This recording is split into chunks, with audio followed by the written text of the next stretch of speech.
good to go. Yep, we are indeed good to go. So, and this should also be recording a backup version on the computer. So, this is the second attempt at the first ever live version of Discover DLP with myself, Nick. And me, Paul. Yes. So, we tried to do this last week and it went well. It did go well. And we did it using Skype's own software, and that didn't work. No, it didn't. We're not sure exactly why. It just didn't work. So, it just was not good. And so here we are with attempt number 2. We are. And trying something extra on top this time. Yeah, this time we've also... Everybody on Facebook. Yeah, so we are live on Facebook as well. And there are people watching, so that's already good. Considering we've not told anyone we're doing this, that's pretty good. Yeah, exactly. They've all got their notifications working, obviously. Yeah, that's got to be it. So, we are recording this as a video podcast, but you could be listening to this as an audio podcast because we will be releasing this as an audio podcast as well. So it'll be in 3 different places for you. Yes, yeah, because I think we're going to try and put it out on YouTube as well. So that's to come, but that'll be later on. So I suppose we better start off as we do each and every show that we do over here with what you're drinking. I already know because we talked about this before we started, but what are you drinking? I've got some apple and blackcurrant juice, so cheers. It's a good choice. I, of course, have gone for the old faithful cherry Pepsi Max. I don't know why I'm showing it because it just looks like black liquid in a glass with a straw. I mean, it literally... in a glass. That's very true, but there you go. So we've been talking about doing this for a little bit of time anyway. Yeah. And because of what's been happening at Disneyland Paris in the last week or so, we thought this was a good opportunity to try one of these broadcasts out and talk about what's been going on. Yeah. So, and in fact, actually, since we last recorded, there's a bit of breaking news as well, which we'll come to towards the end of the show. But do you want to start off with the main reason we're here today? Yeah, well, let's start with the first thing that came through last week, and that was the massive press conference in Paris, which was expected to be a bit more than it was, I think. A lot of people were expecting some announcements about the expansion, which we'll go on to in a little bit, which followed a couple of days later. But yeah, really, the press conference was just for the announcements of the new seasons, returning seasons, new seasons for 2019. Some that we've seen before and some that are new, and some that have moved. And we'll talk about those ones that have moved time periods next year. So the first one, and it's one that's been around for a while, but it's actually taken a change of name, I think, for the 3rd time. And that's Star Wars Legends of the Force. Right at the beginning of next year, a returning season, previously been known as the Season of the Force, and I think it even had a name before that as well. But that's returning on January the 12th, running through to March next year. No closing date. I've seen different sources say different dates, so it's definitely running until the middle of March. We're not sure when exactly it's ending, but really not much of a change to the season. The only thing we are getting is a new meet and greet, which we believe will be going in the Spider-Man meet and greet area, and that will be meeting Chewbacca for the first time in Paris as an official meet and greet. He has previously been at other events where you could meet him, but he's not been a regular meet and greet in the parks yet. There's also a couple of additions to the stage show, a couple of new characters. BB-8 and Boba Fett will be joining the crew up on the stage in the studios from next year, which, again, a new addition as such, but not a massive change for the event. Yeah, I mean, it's funny because we're repeating, when we were talking, we're going to be repeating some of the stuff that we talked about when we tried to record this last week, but I don't think either of us were particularly taken with the name. No, it's a little bit of a strange one, but again, as we said the other day when we recorded, that to be fair, none of them have really fitted. Season of the Force doesn't really invoke great memories of Star Wars. So I suppose this is a step in the right direction. I'm not really sure what you change it to be honest. Well, yeah, I mean, I suppose that there seems to be almost this this willingness to mention something about it being a season. Yeah. I think if I was planning this myself, I think I'd probably try and tie it in with, I don't know, maybe something like Forces of Destiny, a bit of corporate synergy. Or even like call it Galactic Celebration or something. It's not like they've not reused names for other things before. Well, no, you just have to look at the current fireworks show. That's what I mean. Stealing a major name. Exactly. From a US one. Yeah. So, I mean, it happens. It wouldn't be the first time that they do something like this. So, that, to me, is what I think would have been a better option. But that's just me. I mean, I'm not surprised it's back. It seems to be quite popular, and obviously Star Wars is still one of the biggest franchises that anyone has anyway. Despite the kind of lack of interest relatively compared with the last two films they've done, but I don't think anyone's surprised it's coming back, but I think it's good that they're trying to expand it a little bit more, throw in some new characters. They're not rehashing the same thing year on year. I don't think there was much different between the first and second year, was there? Did they change? I'm sure it wasn't Captain Phasma doing the procession to start with. Okay. I've got a funny feeling it was Vader the first time, because at the time he didn't have a meet and greet. Right. It's only been since that first one where they reopened Star Tours and the meet and greet in front of Star Tours that it's been a meet and greet. I'm sure it might have been Vader to start with, right, with the original Stormtroopers, which has since now changed to Captain Phasma and the First Order. Which sounds like a really great 70s disco band, really. Yeah, it would have fitted in with the Star Wars celebrations, wouldn't it? With the dancers on stage with Darth Vader dancing to Michael Jackson and stuff like that. Now, the interesting thing with what they've been doing with seasons recently is that they've not had too much going on at the same time. So the seasons have had a chance to breathe, but that's going to be changing next year as well. Yep, so more or less at the same time, only starting a week after Star Wars begins, is the return of another popular season from this year, the Festival of the Pirates and the Princesses. That begins on January the 19th and runs till March the 17th. So very much running concurrently with Legends of the Force. Again, I don't think anything is really changing. There's not been any announcements that they're changing anything at the moment. But I'm actually going to be out there for both of these. I've got a weekend booked away with my little boy. We're going to be there for a couple of days to see both.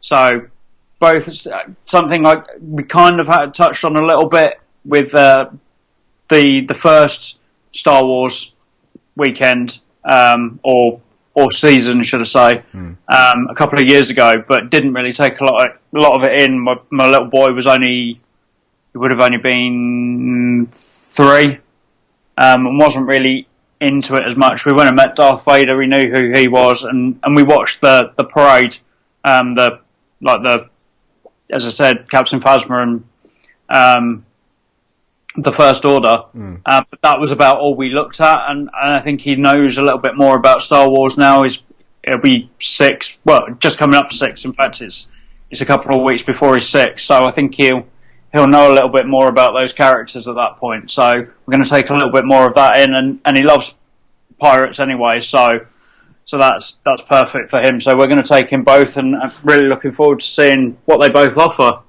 Yeah, I mean, I think it's good that they're doing something like that, because I do know that you do get people that kind of get a bit upset when they find out that it's going to be Star Wars season when they're going to Disneyland Paris, as if the castle's changed to a Death Star or something, or a big cake, or that even worse. Obviously, my wife is a big fan of that cake, but I know many people weren't. But so, by having Star Wars in the studios and having Princess and Pirates over in the main park, it means that there is literally something for everybody.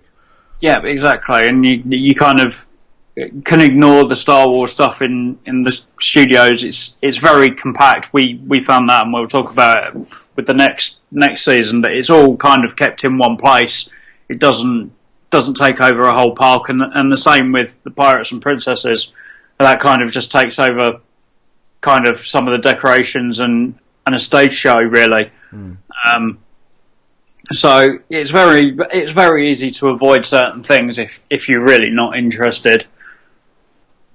Yeah. I think it's not completely in your face. I think that's what people's worry is when they hear that it's going to be Star Wars or Marvel or Halloween. Someone was complaining about Halloween recently on a Facebook group.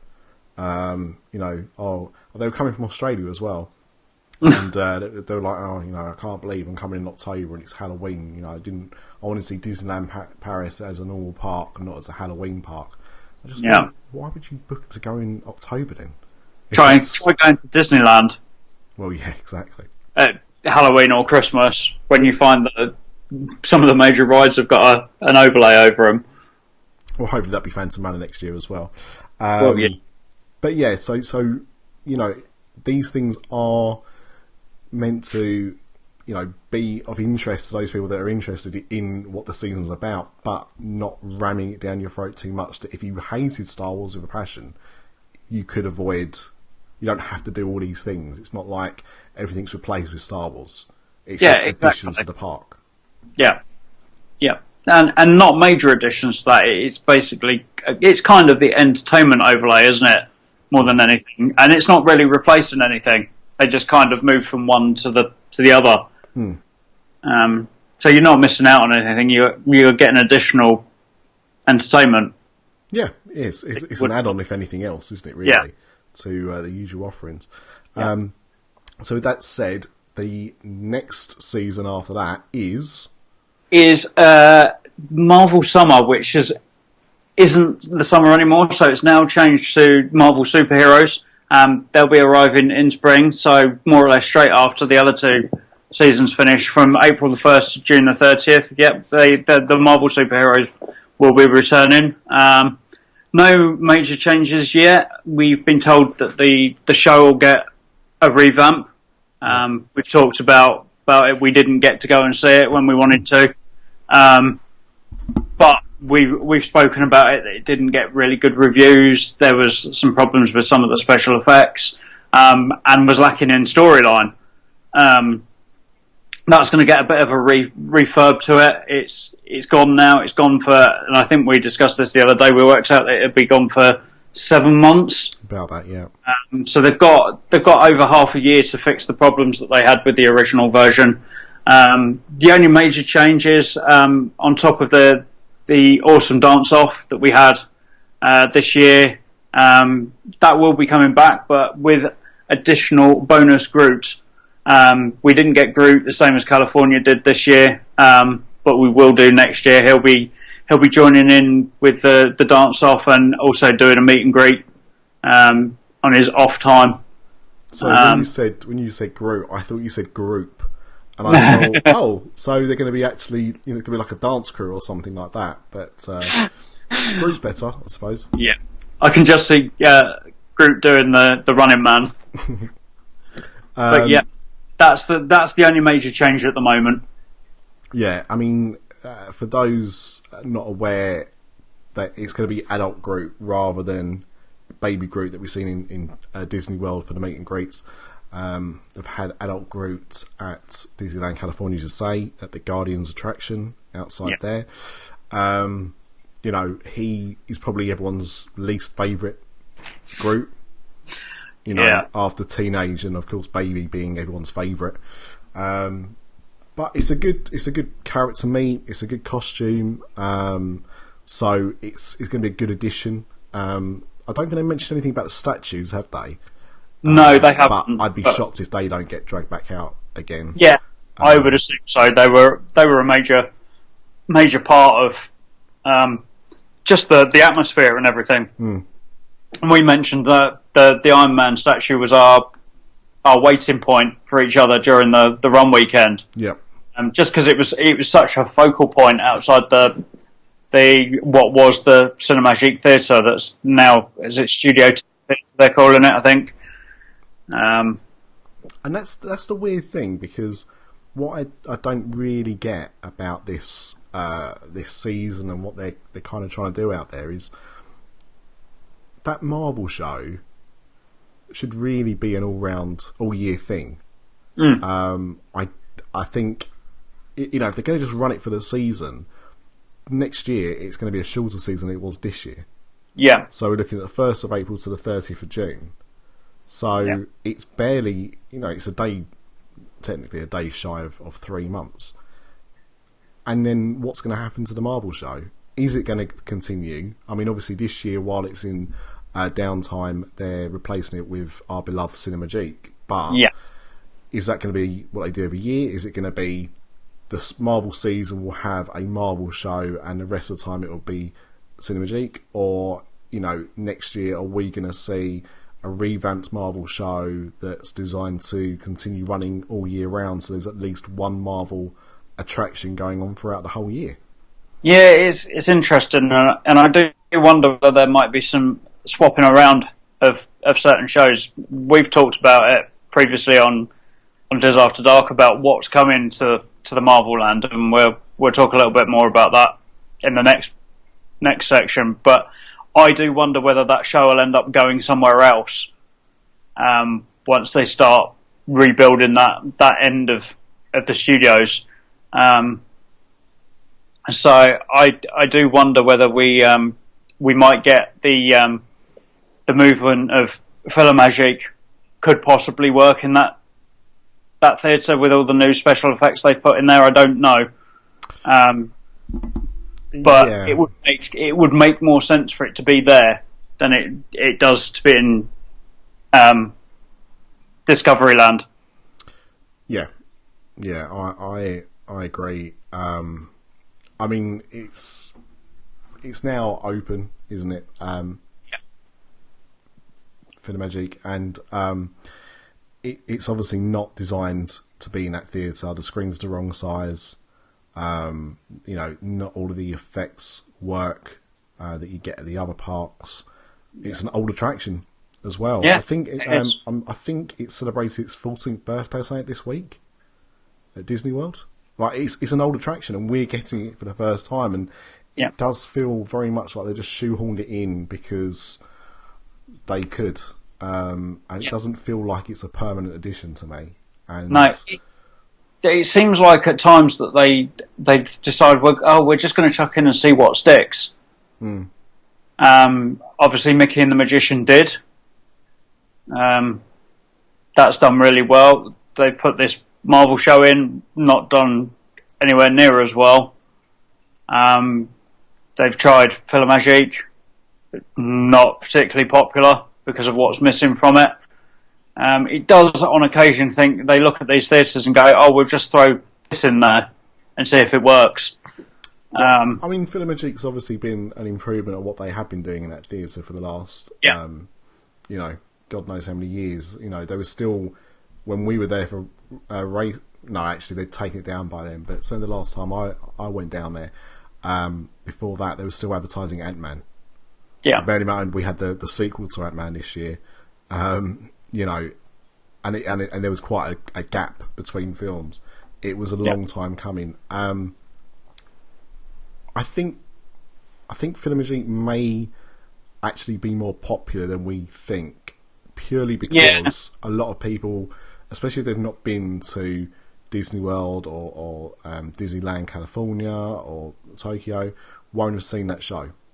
I think if you've never seen the show before, you'll probably really enjoy that version because you don't know anything else. But for people that have experienced it elsewhere, you realise it's not as good as it has been in other parks. Yeah, and I do wonder. There are rumours that it is getting an upgrade in the US as well. That it'll be getting some new scenes and some touching up over the next few years. So I do wonder whether this was just a stopgap until they get the real one, the new one. Yeah, it could well be. So that's Marvel. It's back. It's not on quite as long as it was this year, but I don't necessarily see that as being too much of a negative. Because No, it just seemed to go on it did go on for a while this year. It was one of their longest seasons I think they've ever done. Yeah. And it's proven popular. So it's not a surprise that it's coming back. It was proven popular during the run weekend as well, with the character meets during the 5K at how long the queues were. That Marvel's always going to be popular in those parks. Yeah. That's it. It is, and it's you know, I think it's getting more and more popular than it's ever been. Like every year, it seems to get bigger and bigger and bigger. And considering that, you know, next year we'll see the release of the final Avengers film. Yeah. For now, at least. Yeah. And with a lot of that current cast, it still shows no sign of kind of slowing down in popularity. They've just announced Doctor Strange 2 is pushing ahead quicker than we expected to because of Guardians. Black Panther 2 is also rushing ahead. And they've just also announced Black Widow. Yep. Spider-Man's nearly finished filming now. Yep. They're back in New York. That's more or less done. Having filmed in Europe for the last 3 months, I think. Yep. Before he headed back to finish off his scenes for the next Avengers film. Spoiler there. Everybody knows he's coming back. But yeah, it's not slowing down, and I think there's certain characters that will be really popular in the park, and I think you've just mentioned one in Doctor Strange. I think he's going to be really popular during these revamps of the areas in all three parks. Benedict seems to have really sold that character a lot more than I think people realised. Yeah, he was always quite a hokey character, really. He was never a really popular character. No. Almost seen as kind of like a side character for a lot of people against your big guns like your Iron Mans and your Captain Americas and your Spider-Mans.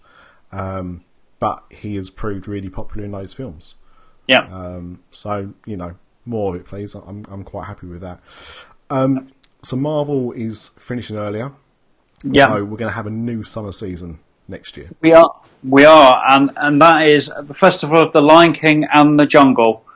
When we first saw it, it was only announced as the Festival of the Lion King, and we went, well, that's the name of the show in Walt Disney World. That's a bit strange. Again, stealing a name from something else. Yeah, and then they added "and the Jungle" afterwards to the original announcement. So this is all based around the reopening of the Chaparral Theatre, or whatever it's going to be called once it is reopened. It's been knocked down. It's completely flattened. We went down to have a look while we were there, and there's currently nothing there. No. Like, literally nothing at all. Couldn't see any building work or anything. So that's going to be reopening as part of this festival, alongside a new musical version of The Lion King that will be going in there to open it. This is going to run from July to September. And will feature characters from, of course, The Lion King. I would imagine the Lion Guard as well might have some involvement there. Yeah. And Jungle Book. So, which is quite a given, seeing as it's called "And the Jungle."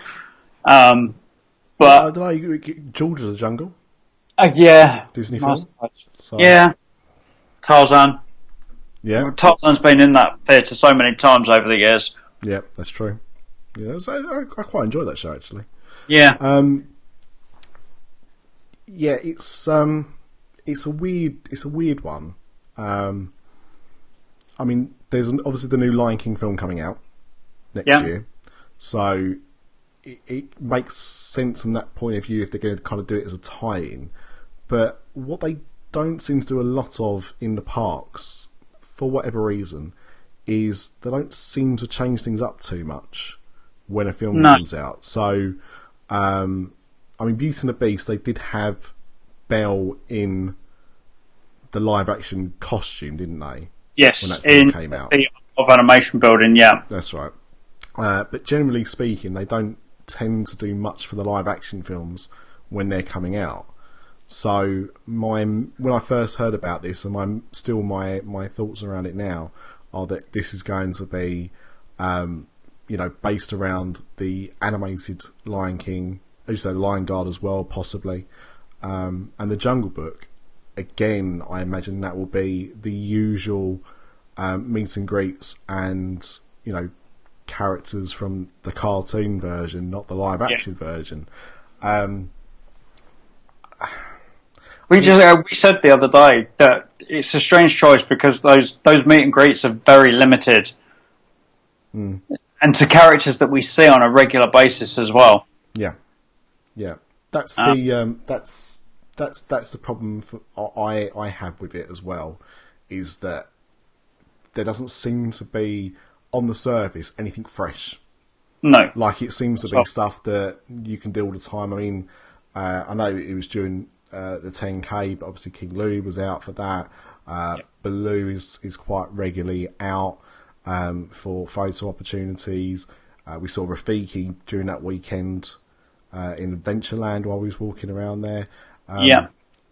They're not going to bring out any new characters, I wouldn't believe. So you're going to be stuck, as you say, with the normal kind of characters that you can see throughout the year pretty much. So I'm not really sure what this is going to do and be relevant, really. Exactly. But people it's love a the Lion strange King. choice. Yeah, they do. So a lot of people are getting really excited about this one above some of the other announcements they've done. So they're obviously doing something right. Just for me, I just don't really get why everyone's getting that excited about it.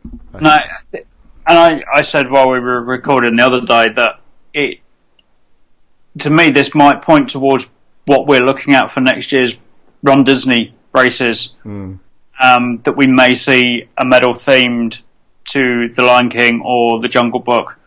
My pick was the lion symbol, the Simba that's drawn on the wall would be a perfect medal. Yeah. Would work. You made me very upset saying that, because I then was like, I need to get to Run Weekend next year, and I'm not going to be able to. So I hope, in some ways, I hope that's not the case. But saying that, I can always buy the pin. Yeah, exactly. So there's always that.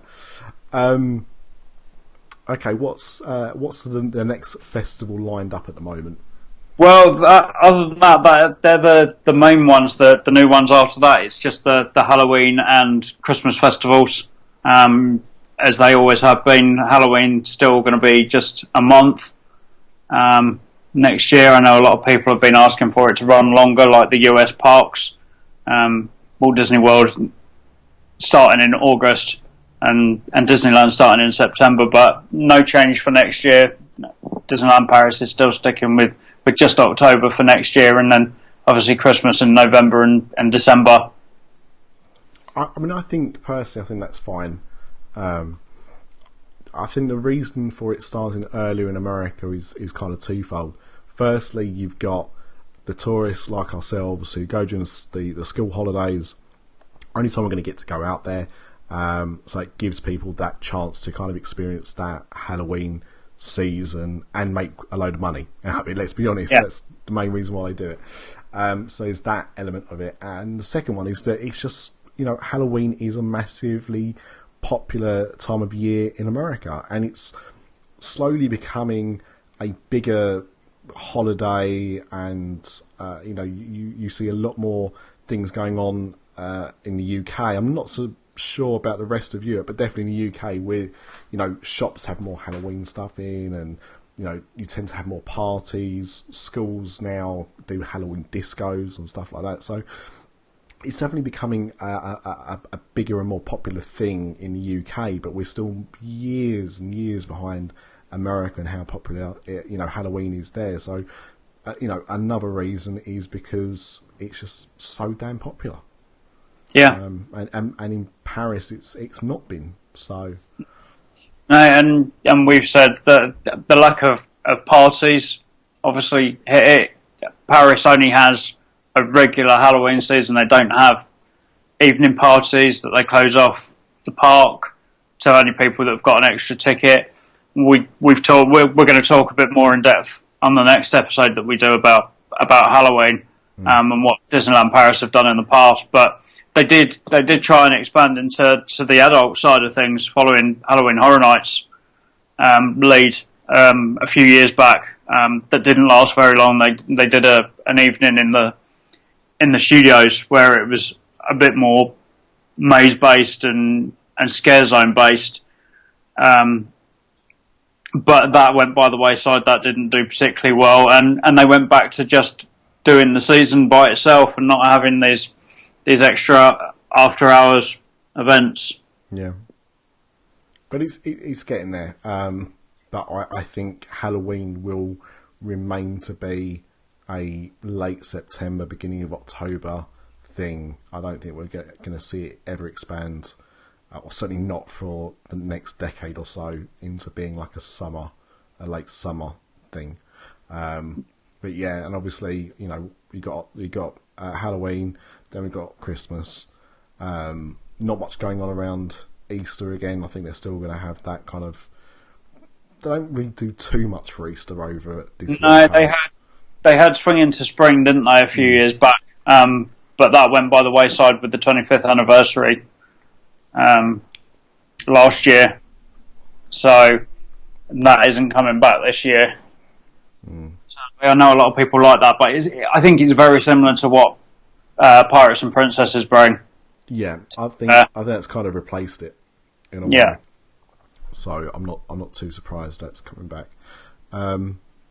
So what else are they? I mean, obviously there was one huge bit of news that came out of that conference, of course, which is, of course, Spirit jerseys have made their way to Disneyland Paris. Yeah. Which sold out and went straight back into stock again within days. Yeah, if not hours. I think they knew they were going to be popular, so they have plenty of them. So don't worry about paying really inflated eBay prices. Plenty of stock in the parks. Best bet is to either go to the first shop in the studios as you go in through the main ticket gates. To your left hand side there's a shop there that sells quite a lot of clothes, and that's one of the stores that does sell them. And also obviously the fashion store in the village is another place that constantly has stock of those. So between the gallery and the Lego store, I think. Yeah, I think that sounds about right. I mean, it's pretty much slap bang in the middle. Yeah, of the village, isn't it? But yeah, I think you're right. I think yes, because you can walk through the Lego store into that shop, can't you? So yeah, that's right. That's right. So yeah, but other than that, there was more important and bigger news than that. Yep. So what was expected to come from the press conference and didn't in the end, and actually came a couple of days later, was more talk about the expansion that's coming. So, but we shall see. The full announcement. Well, it wasn't really an announcement. It came from the government in Marla Valley. So it's been confirmed that the expansions will be finished by 2025. That's when their planning permission runs out. So, and it was confirmed again that it will be 2 billion euros that will be spent. So we've now got confirmation of where that money is being spent. So 500 million euros is going towards the refurb of the studios where Marvel's going. 500 million euros towards the renovation of existing land. So that's certainly the Marvel side of stuff. So that's going to cost 500 million. Obviously, some of it they won't need new buildings. It will just be internal stuff that's done on that. So that's why that doesn't cost as much. Then you've got €1 billion going on the design and production costs of the new attractions. And so that's going on all the attractions, I would imagine. And then 500 million euros to be allocated to the construction of new buildings. I've just got up on the screen the article from ED92, which, I mean, if you like Disneyland Paris, you must be aware of them already, and if not, go and look for them on Twitter, and they've got their own website, e92.org. They always have great articles, normally get quite good scoops as well. And that's where we're looking at this from now. But I'm just kind of going through the plans, the images that they've put there. And on that top plan, you can see the areas where they're currently planning on building. So the orange areas on that picture is where the new stuff's going. Where the yellow box is, that's more expansion pads for future expansion. So you can see how much room there actually is for them to build it even further out. Yeah. Which isn't being used at the moment. So that will be there for after 2025, depending on how well this expansion goes. Yeah, and the other thing as well, because when they said 2025, I thought, well, that's quite behind schedule. But as you pointed out, that's when it needs to be done. That's not necessarily when it's going to be finished, but it is when this needs to have been completed by. And one of the things that I'm not really that sure, I don't really understand that well, is these things here, which are these kind of like touring buses. Yeah. Like a bit like a road show of sorts. So what these are being used for is to show people, what these plans are. It's travelling around like the local kind of community. I'm not sure how far out it's going, but it's not travelling the whole of France. Yeah. So that's that. Yeah, it's a little bit. It sounds a little bit similar to like what they did back in 1990. In a way, but just for this is purely about the expansion and nothing else. Yeah. So, just at this point, I do want to give a shout out to Simon, who I've just noticed has made a comment on our video. He's currently sitting in the bar at the Santa Fe.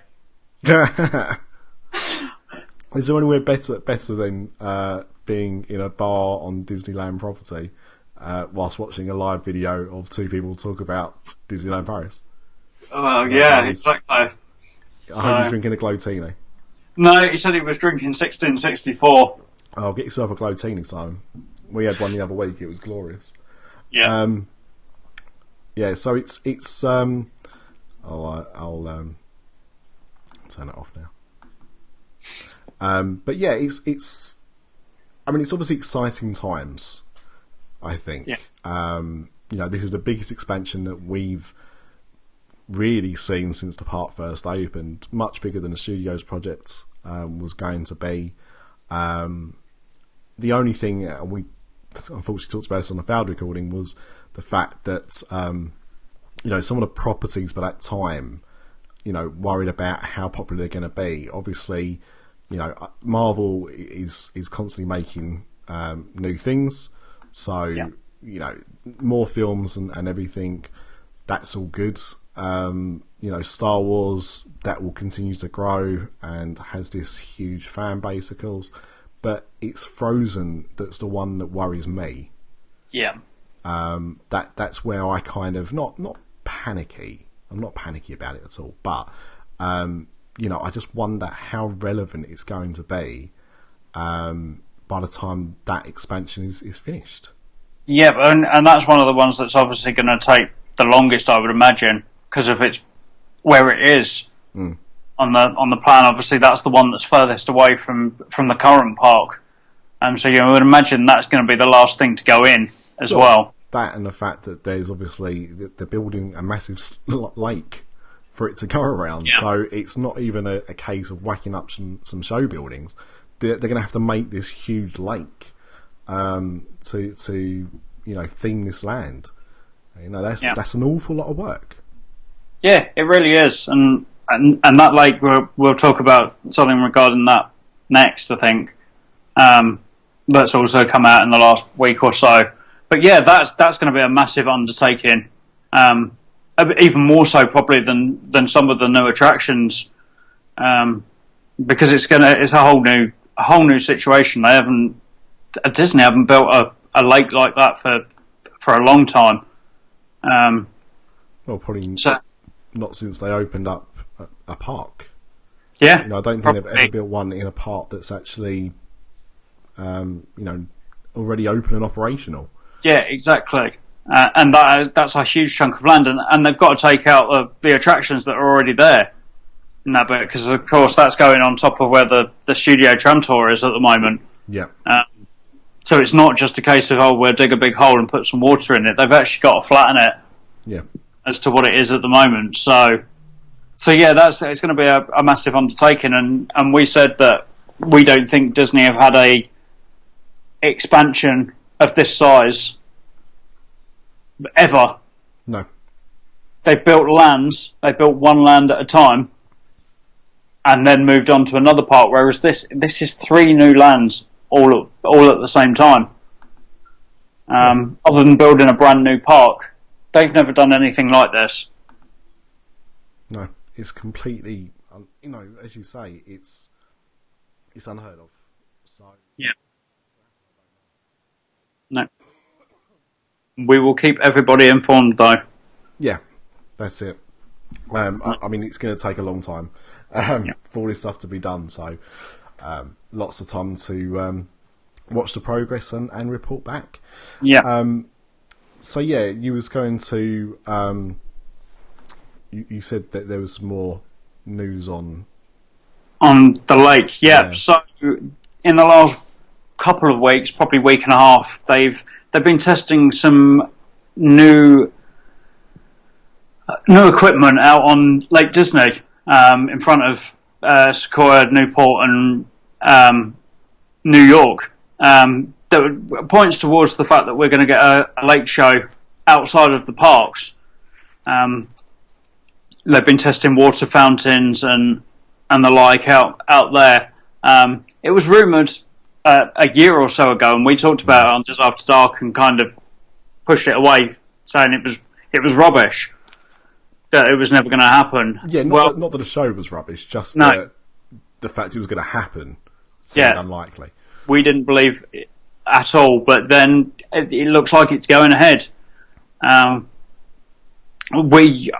would say we probably believe that this is a test for the new lake.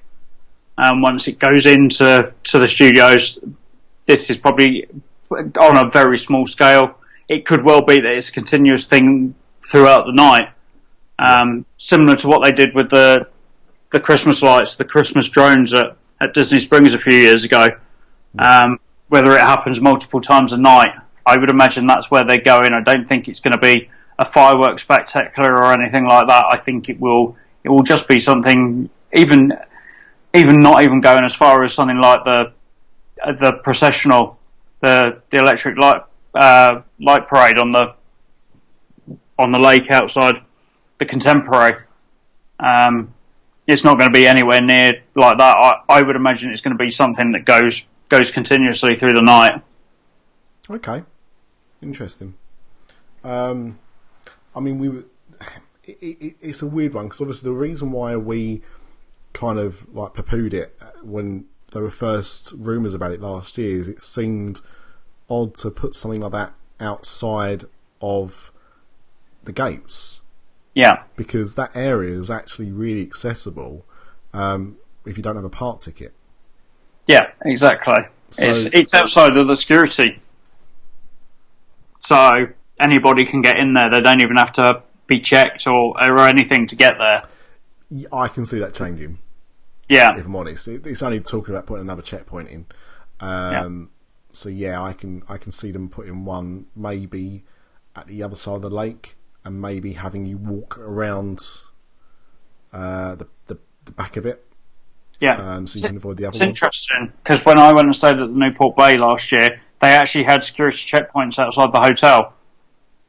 Okay. To get into the hotel from the front. So I wonder whether they might just reintroduce that, so you to be able to get to the lake, you have to go through some kind of security. I mean, I'm sure they will.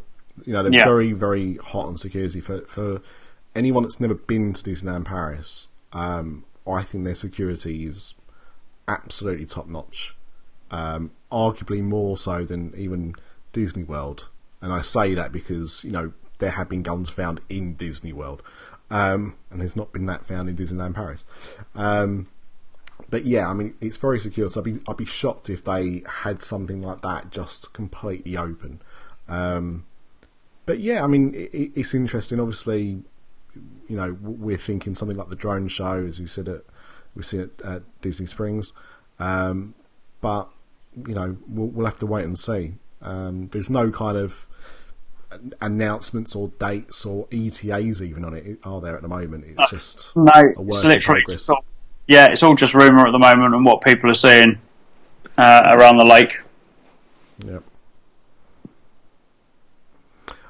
Was there anything else from the conference that you thought we should discuss, or do you think that kind of... I think that more or less covers it, to be honest.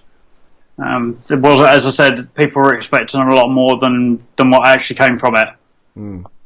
But it was still exciting for people like us that like to know and when to plan their trips and things like that. So overall, it was a fairly standard press conference, I think. Yeah. I mean, they can't all be winners. No. But yeah, I think it was good to have confirmation that things like Marvel were back and when they were. And one of the things that we did talk about the other day, we keep talking about this Phantom recording that we did, but is the fact that in some ways I think it's good that they're moving some of the seasons around. But on the other hand, the negative side of that is that people might have already planned their trips next year based on when they thought seasons were going to be. And Star Wars is the odd one because Star Wars doesn't seem to move. Star Wars has been very, very consistent in when it is and when it stops. Princess and Pirates is obviously a little bit earlier next year compared to where it was this year. But I know a lot of people were planning to go over the summer to go and see Marvel. And now that's starting in April, a lot of people won't be seeing it this year if they're planned to go in the summer. Summer. So it's kind of has cut that period off. People were expecting it to be the same again. But I think it was fairly common knowledge about the Lion King theatre show going, and I don't expect people thought it was going to be a whole season. But we shall see. It will affect people's holidays, sadly. Yeah. So I mean, I think in some ways it's good, as I said, because people that can't go at those times, it does mean that they will experience something new. But for those people that have planned it based on what happened this year, they could well be disappointed. So there is that. The only thing I wanted to bring up was something that's just broken today, which is the fast passes. The new fast passes are now available at Disneyland Paris. Yeah, and it was something we talked about while we were there. The Fast Pass 1, which we didn't really understand, couldn't really tell where you bought it from. So it seems kind of strange that they've moved on so quickly to this new tiered structure. Yeah.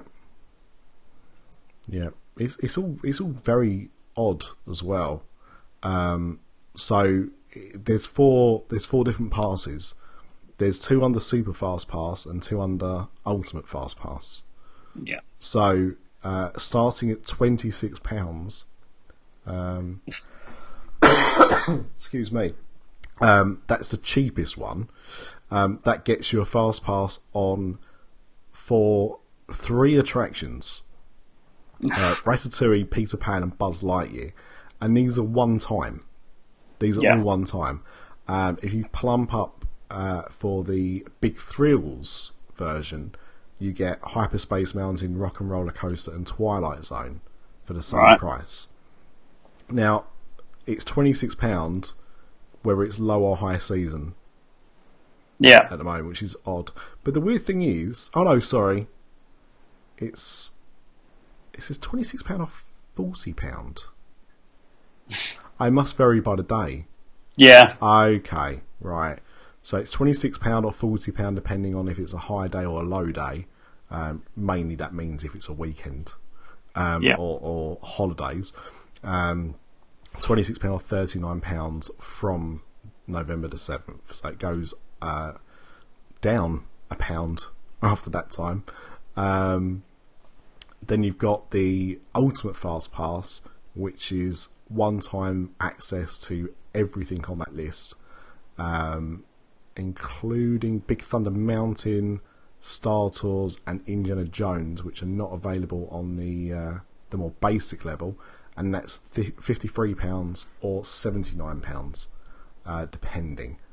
And again, these are all one-time access, so it's a little bit similar to what me and Craig got when we did Halloween Horror Nights last year, in that we had an express pass there, and that was one entry to every house if you needed it. And then there's the ultimate ticket, which is unlimited. That's all fast pass attractions, as many times as you want to, and that's £106 or £132 per person. That's not cheap at all. No, I mean it's very, very, for me, very, very expensive. Now, Craig is one of those people that says that you can't buy your time. You know, he will, if there's a way for him to save some time, he would rather chuck money towards it, because it means that he gets an extra 2 hours to do something else, or doesn't have to queue up, whatever it is. But, you know, you're looking there, if, you know, you're getting that as a family of four, at, you know, over £400 a day for that top tier ticket. And I mean, even if you go for the other option, that's still over £200 a day. It's a lot. And it'd be interesting to see how popular it is, and people are already speculating if this is going to be, if Disneyland Paris are basically the guinea pigs to what the other parks might look to implement in the future. And this could be like a new global kind of deal that they're doing. Yeah, Disneyland kind of kicked it off, didn't they, last year with their Fast Pass Max, where you could buy an individual Fast Pass that gave you access to better availability, and limited the Fast Passes with scanning tickets. So that was kind of the first step, and I think this certainly is the next step onwards, and certainly with the 50th anniversary coming up at Walt Disney World, and Star Wars Galaxy's Edge opening in both parks, this is probably the way they're going to go. Yeah. Now there is one interesting thing here on this press release on the Disneyland Paris website, and I'm just going to it now, which is if you stay in a Disney hotel or Disney Nature Resort, because another thing that's kind of gone under the radar, I don't know if you've noticed this, is that they've now classed Davy Crockett Ranch and Village Natures as Disney Nature Resorts. Yeah. Which is weird. Just all of a sudden, they've just suddenly decided that they're going to plump these two hotels together. Yeah, and that's another thing that's come up, is that Village Nature, you can now book for as long as you want to go, and to go on any day. Whereas previously they limited what day you could check in and for how long you could stay. Well, because that's a very Centre Parks thing to do. Yes. Isn't it, to have that? Because normally with Centre Parks you can kind of go for the weekend or you go for the week. Yeah. There's not really an in-between. They're your kind of two options. So it's very much, you know, obviously because it's the same company, run that way. Yeah.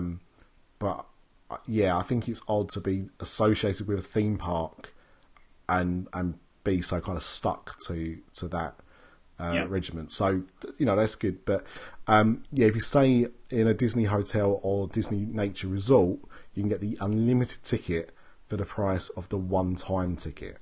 So effectively, that means that, you know, you can get the unlimited pass for £53 rather than 106 or 132. So I suppose it's not bad. No, that makes a lot more sense. it does, but you've probably paid a lot more to stay on the property than you have if you stayed somewhere else. It's interesting that it states that it's say a Disney hotel, because that to me suggests that it's not going to be one of the partner hotels as well. And also it does say as well, Infinity and Magic Plus annual pass holders can benefit from a special fast pass discount. I do wonder, I mean, obviously we bought annual passes and you got the Infinity and I got the Magic Plus. Yeah. And I think other than the photo pass being included and the like VIP viewing areas and the parking, I don't actually get what... There's not much difference between them now. Because a lot of the things that you kind of got as an Infinity Pass holder are now being also given to Magic Plus, such as like entry to soirees. So I wonder if they've underestimated the popularity of that Infinity ticket. Yeah, possibly. I only bought it mainly due to the fact that I wanted 365 days. Yeah. Just in case. There is that as well, Because there's a chance that I could end up going during a peak holiday season with the little one. So that was my main reason. I didn't use the VIP area because I didn't actually watch any of the parades or fireworks while we were out there this time. So I certainly didn't use that. I did use the photo pass. We got a few ride photos while we were there. So that kind of made it worth it, just for that alone. But other than 365 access, then there's not really a lot of difference. No, and to be honest, like, you know, once you take off the price of the photo pass, well, that would have cost you to buy it outright anyway, and you know the extra like 10% you get off on merchandise, then you know it starts to not make the gulf between the two appear as much as it actually looks on the surface. So you know, I think it just, you know, when people are looking at it, it's just which one of those kind of ticks more of the boxes, and normally it does come down to the numbers, doesn't it? It also says here on the website, if a super or ultimate fast pass is not available when you request it, please select another date of visit or call us for more information. So they are actually going to limit these. It's not going to just be a case of, you know, we're going to sell these till they, you know, run, you know, everyone has one and people can't use them. They are going to put a limit on. So it'd be interesting to see what they are looking to do for a limit. You know, how many they're going to try and sell per day to make it still worthwhile. And the other thing is, well, it's not available 365. So there are certain dates they will not be having as days that you could buy one even if you wanted one. So just looking now, there's a few days, the 5th to the 8th of November, can't have one, which is hilarious to me because prices change on the 7th of November. So on a day that you can't even buy one. January has got about 2 weeks where you can't buy one overall. So that's also quite interesting to me. And February. But Christmas, no problem. So they're pushing these, I reckon, towards their busiest times. That's what that sounds like, is that they're not selling them on days where they're quiet. Yeah, because the days that they're generally blocked out on are weekdays.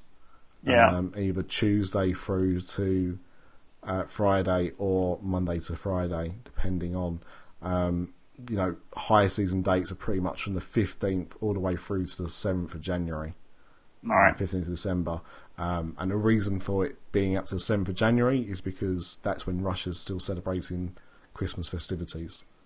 They get very popular at the beginning of January because of that. And that's why Christmas lasts a few days longer than you'd expect it to. But yeah, I just thought that was interesting that come out today. And I think I don't think it'll be the last time we talk about it. No, I'm sure it won't be. I'm sure there'll be changes. I'm sure at some point we may even use it just to test it more than anything. So I'm sure we will talk about it again, probably in the near future. Possibly. No, we definitely will. And it'll be interesting to speak to somebody who's used it. Yeah. And also, it'll be interesting to see, just how successful it is. This is going to go one or two ways. It's either going to really become this huge popular thing that we're all shocked by, and we'll hear about days being sold out, or it's going to cause a bit of an upset. Yeah. And I mean, it's already caused a bit of an upset on social media, as these things generally do. But I think it's going to be very interesting. And I think it's interesting that they've used Disneyland Paris as the guinea pig for this as well. Yeah. I think we might find that a lot in the coming years. It's come out of its 25th anniversary now. Not got a lot going on, probably until its 30th. And even then, I don't think it'll be a massive celebration. So they've got plenty of time, whereas places like Walt Disney World heading towards their 50th. And obviously, as we keep saying, Star Wars Land opening in both of the parks in the US. Paris does seem the ideal target for them at the moment. Yeah. I think it's now it's under the umbrella. It's going to be a place where we're going to start to see a few more things like this. I wouldn't be surprised if, a bit like, I know this is obviously before the time, but Ratatouille. That's a ride which they brought to Disneyland Paris and are now going to be exporting back out. That was a new ride concept for them. They hadn't got a ride like that. Obviously, it's got similarities to a certain ride about a transforming truck and a web-slinging superhero. But it's not quite the same. But it's the first time Disney had done something like that. And now it's been exported out. So it wouldn't surprise me if during this expansion we see more new ride concepts and they use the studios and that expansion as a way of gauging interest. I think if they weren't already planning it for California, I think that's where we'd see the Spider-Man attraction first. But California can have that because on paper it sounds horrendous.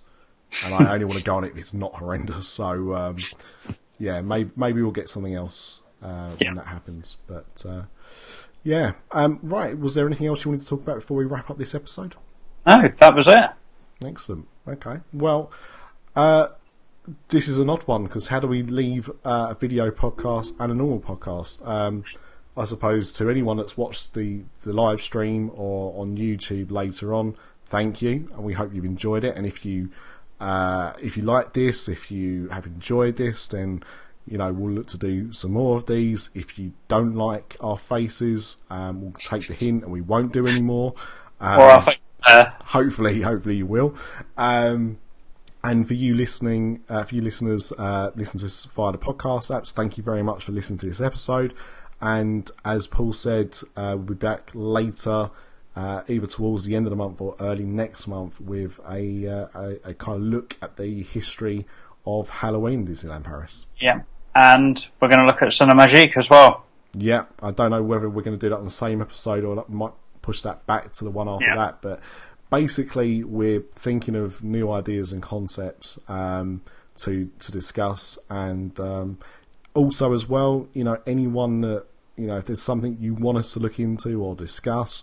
Contact us on Twitter at DiscoverDLPPod or email us at the same address at gmail.com and we'll certainly look into that. And before the year's out, we are definitely going to do our episodes where we price up various types of Disneyland Paris holidays so you can see how cheap or expensive going to Disneyland Paris actually can be. And before we go, we have to give a shout out to Magdalena from Austria for the lovely email she sent us a couple of weeks back. Yeah.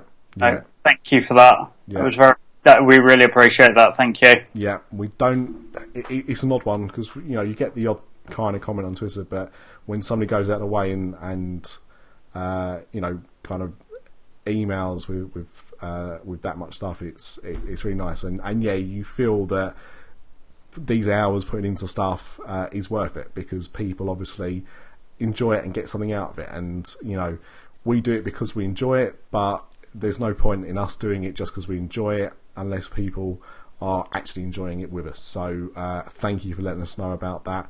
And yeah, I don't know what else to say. So with that said, we'll end this episode, and we'll see you for another Discover DLP very soon. Thank you very much, guys.